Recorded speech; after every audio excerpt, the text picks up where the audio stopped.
Today I installed this AEM water temp gauge on my Civic.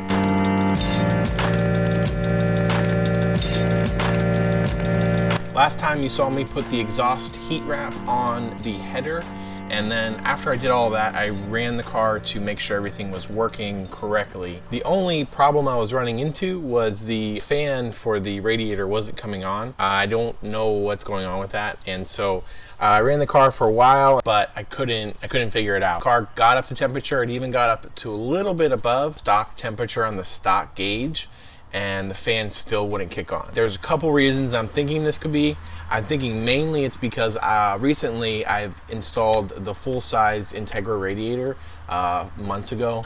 If you guys have been following my build, you can go back and watch that video. So that's making the car run really cool, especially on the street when I'm just going for a test run. So that could be the issue, where the car isn't just getting up to the temp that it needs to kick the fan on. But the problem really is I just don't know where the temperatures are because of the stock gauge. You just kind of have to guess. To try to remedy this situation and have a more accurate reading, I bought this AEM water temp gauge that I think will be really helpful, because I'll know the exact temperature of the engine at all times, which will just help me prevent any damage in the long run. I'm going to go over everything that is needed for this install right now.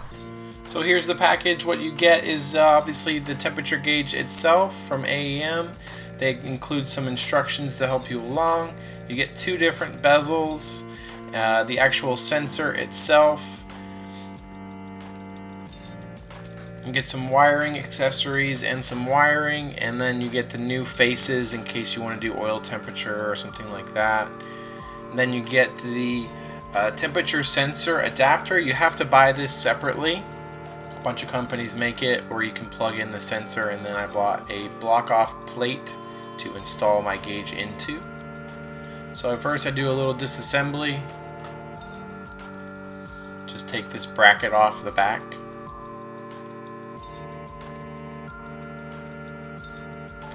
I'm taking the face and the bezel off so I can measure the gauge onto the radio block-off plate. That way I can cut a hole in it. So I just take everything apart. And this is how you change the face out as well. So I use a pencil to go ahead and try to mark out where I want to have the gauges. I'm trying to make room here to, in case at a later date I want to install any other kind of gauges. I definitely want to get an oil pressure gauge at some point, so I'm trying to just space it out correctly before I go and do it wrong.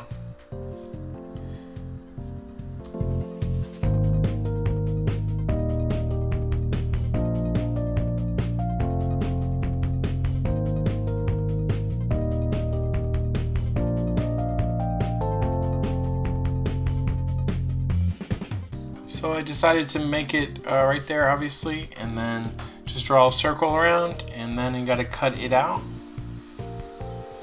What I actually have is this wood circle cutter for a drill. I don't know what it's called, but it actually is really helpful for cutting nice perfect circles. This was the biggest one I had, and it actually worked really well for this gauge, because obviously I couldn't go too much bigger because I was really at the end of the bracket itself. And then it fit right in. And then you just put everything back together, put the face back on, and then the bracket on the back.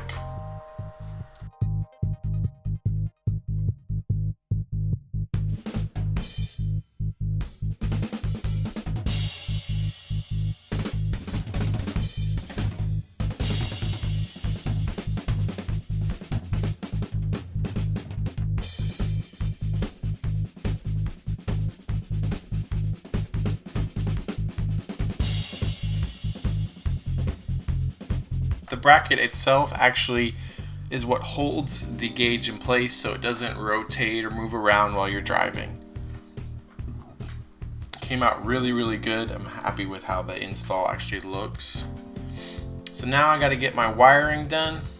I'm actually going to wire the power of the gauge into the stereo. This is the power from the stereo loom, and Then you just have to wire up the ground wire to a ground or to a piece of metal on the chassis. It's really convenient if you don't have a radio and you're not planning to use one, because it's a good power source. And just make sure you use the right wire. That's not the one that's on all the time. This is only on when the key is actually turned to the on position. So check your wiring diagrams. I do a little solder, and then I do some heat shrink here.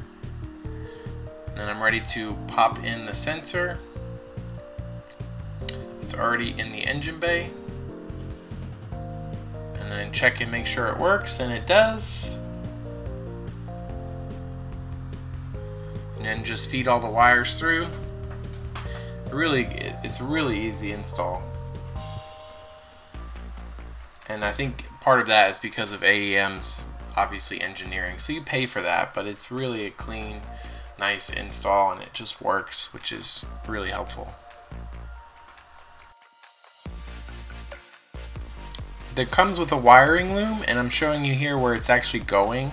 I actually did this prior to make sure that the wires was long enough, and it's actually just long enough to work in the configuration I have it, going through the main engine loom into the engine bay, and it goes right to the top coolant hose that goes into the top of the radiator.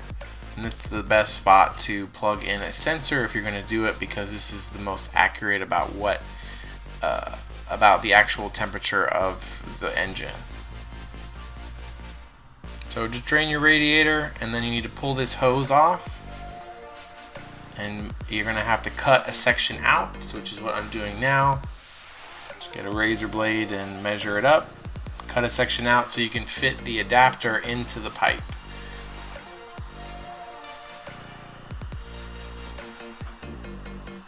And then I'm putting it all back together while it's in the bay. I think that worked really well. And use your clamps to just clamp down everything as tight as possible so you don't get any leaks. Everything worked out really well. Taking this to the track, and I haven't had any leaks, so it's been perfect. Next, I do some Teflon tape on my temperature sensor itself.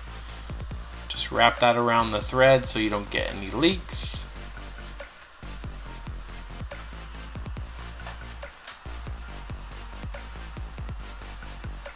And then just put it in the adapter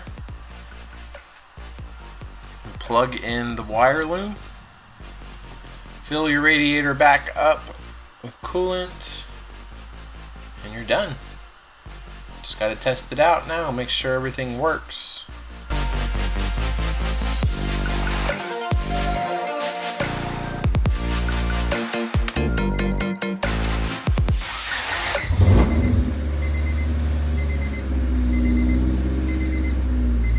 Okay, so it actually, my fan is working. Super happy about that, so I don't have to wire in a manual switch, and it kicks on right when it's supposed to at 186 from the Mishimoto trigger, and then brings it back down and shuts off. Seems like everything is working now, which is very, very good. Okay, so that was it.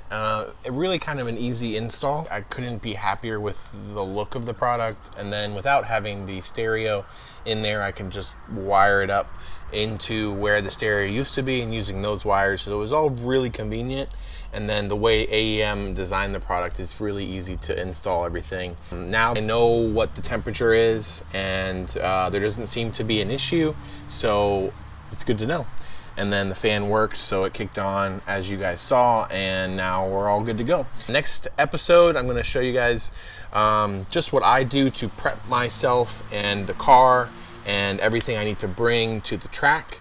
I'll show you that, and then Rob and I are going to the track next weekend. Can't wait to get back on track. It's been too long, and he hasn't been to the track in a long time. And you know, you guys have seen his BC coilovers install, and then his Y8. So everything is buttoned up on his car, and we're ready to go. And I can't wait to see what this car does on the Hoosiers, just with the setup I am at now. And then I get a baseline to see how the car improves with all the new mods I'm doing.